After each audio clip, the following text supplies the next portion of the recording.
गर्दीमुळे लोकल ट्रेनच्या प्रवाशांचा दरवाजावर लटकण्यामुळे हात सटकून व गर्दीच्या धक्क्याने ट्रेनच्या बाहेर पडून मृत्यूची संख्या वाढतच चालली आहे, ज्यात विद्यार्थ्यांच्या मृत्यूचे प्रमाण लक्षणीय आहे। त्यामुळे जनजागृती करत भाईंदर रेल्वे स्थानकावर प्रवीण पॉलिटेक्निकल कॉलेजच्या विद्यार्थ्यांनी रेल्वे पोलिसांसोबत मिळून ट्रेनच्या दरवाजावर लटकत जाणाऱ्यांना गुलाबाची फूल देऊन असा घातक प्रवास न करण्याचे आवाहन दिले। विरार ते चर्चगेटपर्यंत लोकलने प्रवास करताना प्रचंड प्रमाणात गर्दी असल्यामुळे प्रवाशांना नाईलाजाने रेल्वेच्या दरवाजावर उभे राहून प्रवास करावा लागतो। यामुळे दिवसाला एका दोघांना तर त्यांचा जीव गमवावा लागतोच आणि यामध्ये विद्यार्थ्यांचाही मोठा समावेश आहे। या असुरक्षित प्रवासाच्या विरोधात भाईंदर येथील विद्यार्थीही सरसावले आहेत। आपले स्टुडंट ट्रेनमधून प्रवास करतात, एकदम धोकादायक, म्हणजे ते त्यांच्या ट्रेनमधून प्रवास करता पडू नये, त्यांचा अपघात होऊ नये म्हणून आम्ही यासाठी सरकारकडे एक याचिका घातली आहे, मागणी घातली आहे। तर ती मागणी पूर्ण होण्यासाठी आम्ही लोकांना न्यू इयरच्या म्हणजे शुभेच्छा देऊन फूल देऊन आम्ही हे करतो।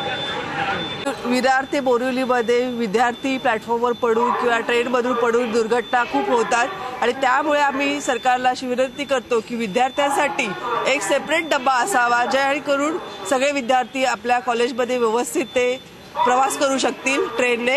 आणि नववर्षाच्या आम्ही सगळ्या प्रवाशांना शुभेच्छा देतो आणि असं अपील करतो की सगळ्या प्रवाशांनी प्रवास करताना दरवाजावर न लटकता व्यवस्थित सुरक्षित प्रवास करावा, असा आम्ही सगळ्यांना संदेश देतो।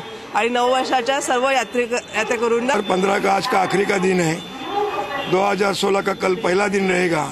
आखिरी के दिन में हम लोग संदेश देना चाहते हैं कि जो रेलवे में जो बच्चों का जो अपघात होता है, उनकी विद्यार्थियों की संख्या ज़्यादा है।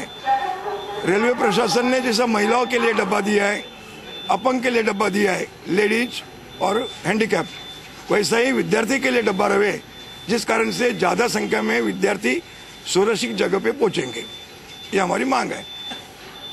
वैसे ही जो दरवाजे पे लटक के जो प्रवास करते प्रवासी, उनको अपन फूल दे के संदेश देने का प्रयास किया कि दरवाजे में नहीं लटके, आपका ये प्रवास सुरक्षित होवे।